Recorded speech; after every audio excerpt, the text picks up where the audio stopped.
Nos Domínios da Mediunidade, de André Luiz, capítulo 6, Psicofonia Consciente. Os serviços da casa se desdobravam harmoniosamente. 3 guardas espirituais entraram na sala, conduzindo o infeliz irmão ao socorro do grupo. Era infortunado solteirão desencarnado que não tinha consciência da própria situação. Incapaz de enxergar os vigilantes que o traziam, caminhava como um surdo cego, empurrado por forças que não conseguia identificar. E Aulus informou compadecido: é um desventurado obsessor que acabam de remover do ambiente onde desde muito tempo se ajusta.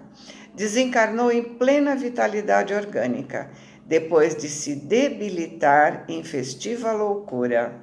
Intoxicação letal cadaverizou o seu corpo, quando não possuía o menor sinal de habilitação para se aproximar às verdades do Espírito.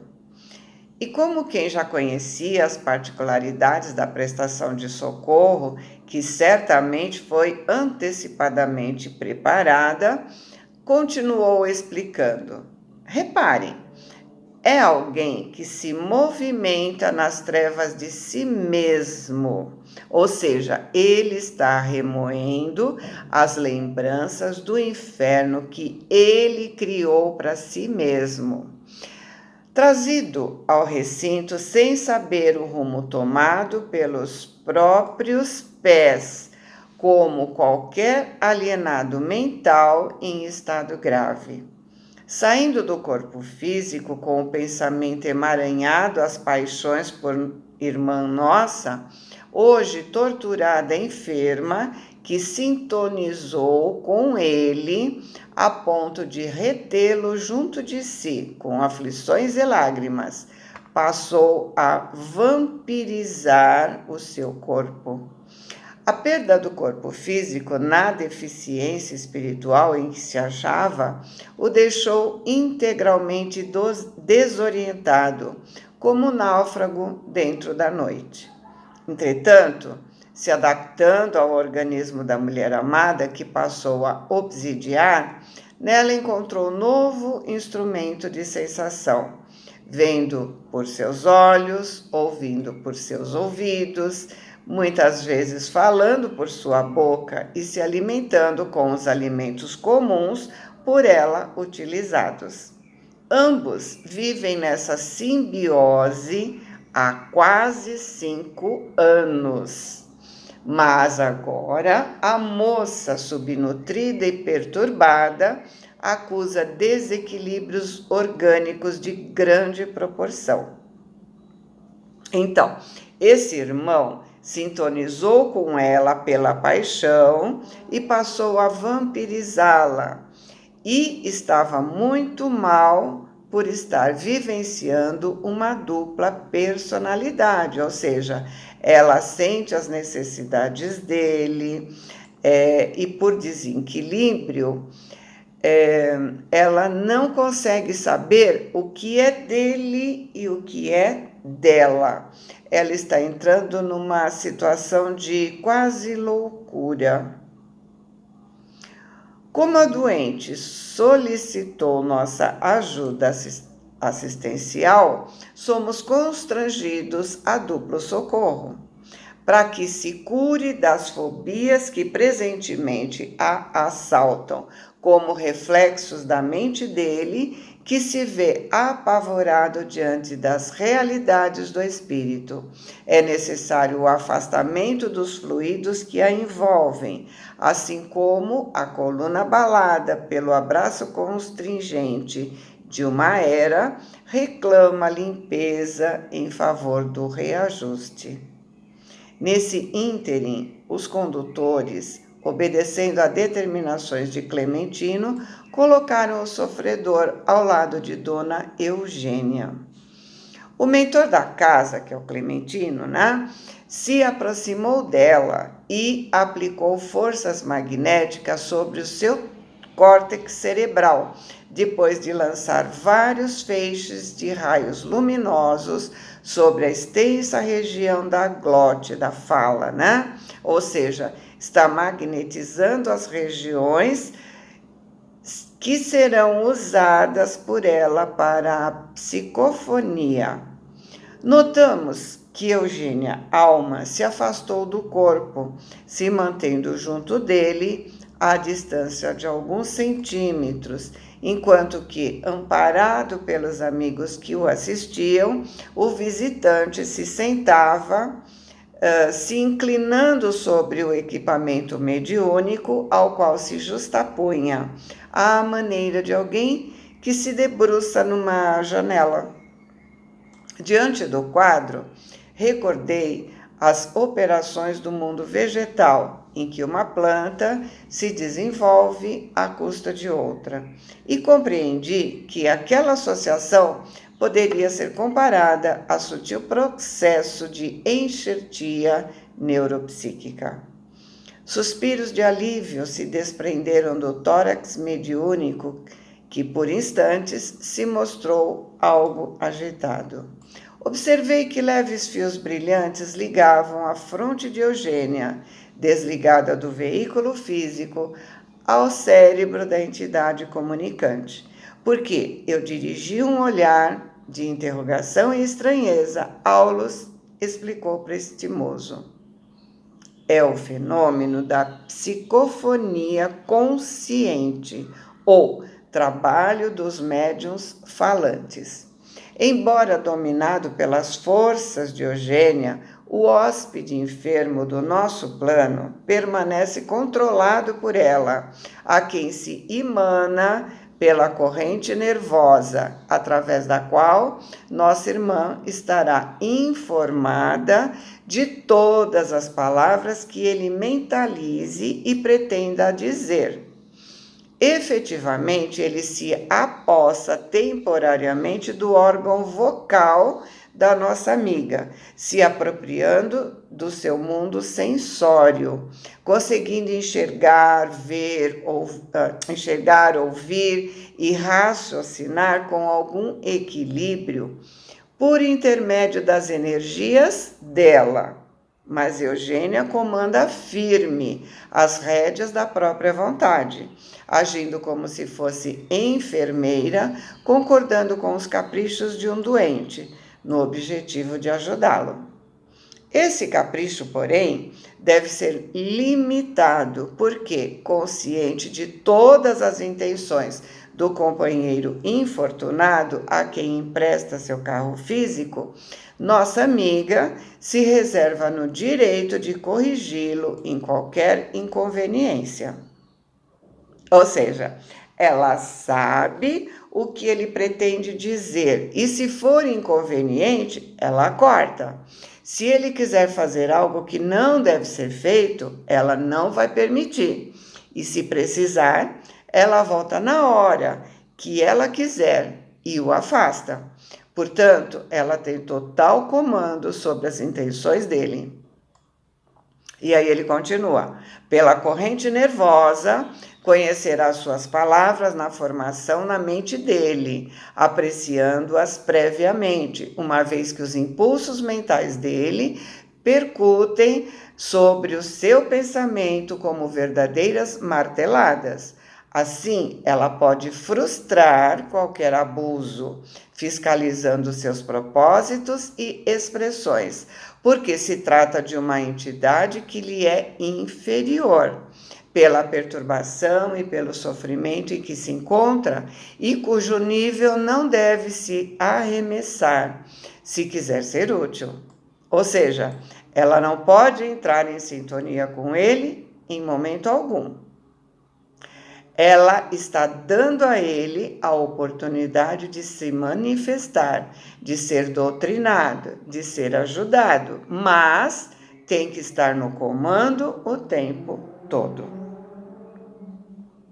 O espírito em perturbação é um alienado mental, requisitando auxílio. Nas sessões de caridade, como aqui presenciamos, o primeiro socorrista é o médium que o recebe. Mas, se essa socorrista cai no padrão vibratório do necessitado que pede o seu serviço, há pouca esperança no amparo eficiente. Então, por isso, a necessidade da reforma íntima, a necessidade do estudo para saber o que está fazendo. Como Aulus disse no início do livro, é muito perigoso ter sem saber usar. O médium, quando integrado nas responsabilidades que deseja assumir, tem o dever de colaborar na preservação da ordem e da respeitabilidade na obra de assistência aos desencarnados, permitindo sua livre manifestação apenas até o ponto em que essa manifestação não colida com a harmonia necessária ao conjunto e com a dignidade imprescindível do recinto. E Hilário perguntou: então, nesses trabalhos, o médium nunca se mantém a longa distância do corpo?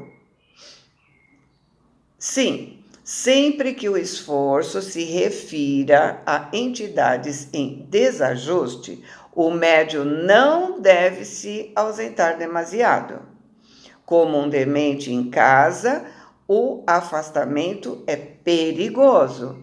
Mas, se o lar está guardado por amigos cônscios de si, podemos excursionar até muito longe, porque o nosso domicílio será guardado com segurança. Na ajuda aos irmãos desequilibrados, nossa presença é imperativo dos mais lógicos. Então, como ela está ajudando um sofredor, um inferior, ela precisa manter a vigilância. Mas se ela está dando passagem a um espírito superior, sim, ela pode até se afastar, porque ela sabe que está tudo sob controle. Olhou Eugênia, preocupada e vigilante, ao pé do enfermo, que começava a falar e sentenciou: se for preciso, nossa amiga poderá retomar o próprio corpo num instante.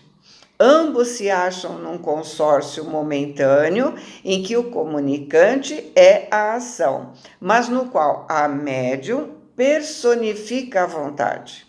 Em todos os campos de trabalho, é natural que o superior seja responsável pela direção do inferior. O visitante passou a mão pela face num gesto de alívio e berrou transtornado: vejo, mas por que encantamento me prenderam aqui? Que algemas me afivelam a esse móvel pesado? E acentuando a expressão de assombro, prosseguia: qual é o objetivo dessa assembleia em silêncio funeral? Quem me trouxe? Vimos que Eugênia, fora do corpo denso, escutava todas as palavras que fluíam de sua boca, transitoriamente ocupada pelo peregrino das sombras, arquivando-as de maneira automática no centro da sua memória. E o assistente disse convicto: o sofredor, ao contato das forças nervosas da médium, revive os próprios sentimentos e se deslumbra.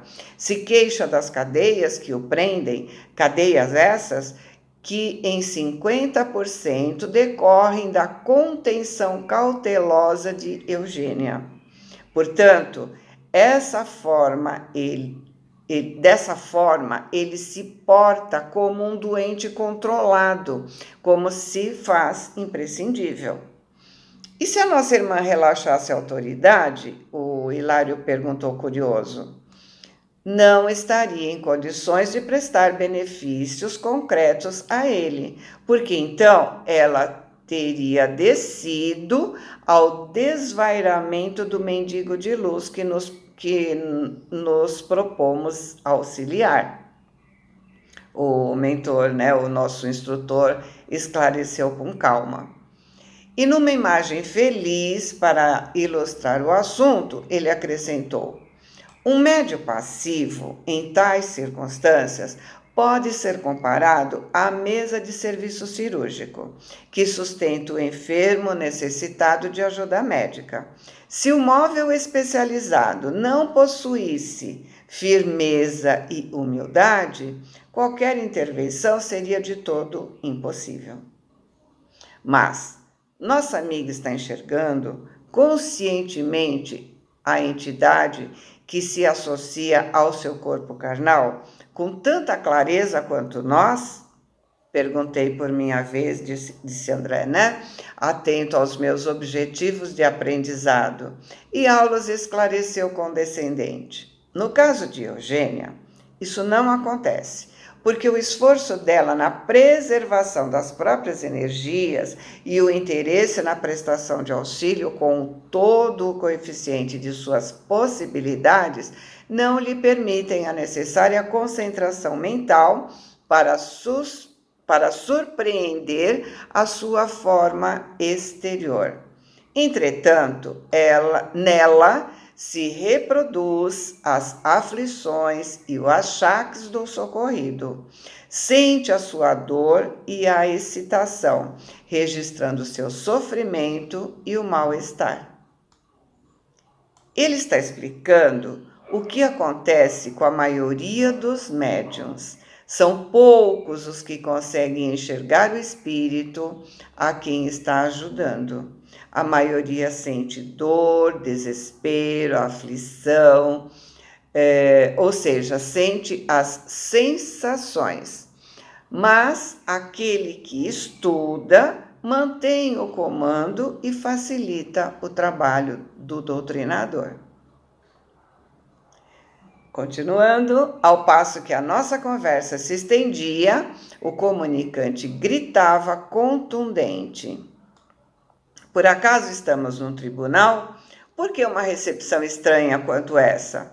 Quando eu sou o importunado que comparece, a mim, Libório dos Santos, ninguém ofende sem revide. Como se a consciência o torturasse, através de criações interiores que não nos era dado perceber, ele gritava frenético: quem me acusa de haver espoliado minha mãe, lançando-a ao desespero? Não sou culpado pelas provações dos outros. Acaso não estarei mais doente que ela? Nessa altura, Hilário fixou o obsessor compadecidamente e perguntou respeitoso: não serão os seus padecimentos simples angústia moral? E Aulos esclareceu: não tanto assim. As crises morais de qualquer teor se refletem até em nosso corpo de manifestação. O beneficiário dessa hora tem o cérebro perispirítico dilacerado e a flagelação que invade o seu corpo fluídico é tão autêntica quanto a de um homem comum torturado por um tumor intracraniano, um câncer no cérebro, né?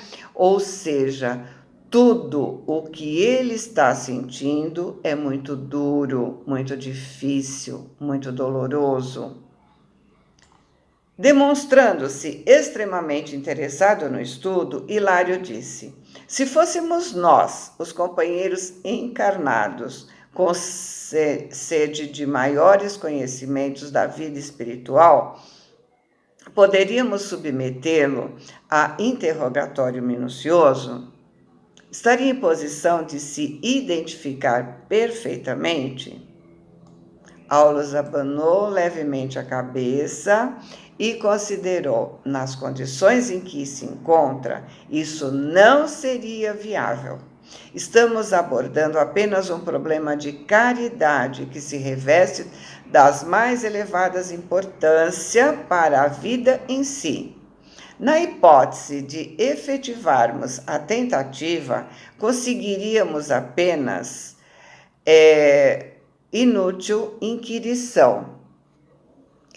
endereçada a um alienado mental que, por algum tempo, ainda se mostrará lesado em expressivos centros de raciocínio, trazendo consigo a herança de uma existência desequilibrada e fortemente atraído para a mulher que o ama e de quem se faz intenso perseguidor, que agora a nada aspira senão à vida parasitária, junto à irmã de cujas energias ele se alimenta. A envolve em fluidos enfermiços e nela se apoia, assim como a trepadeira que se alastra e prolifera sobre o muro. Somando tudo isso ao choque produzido pela morte, não temos o direito de esperar dele uma experiência completa de identificação pessoal.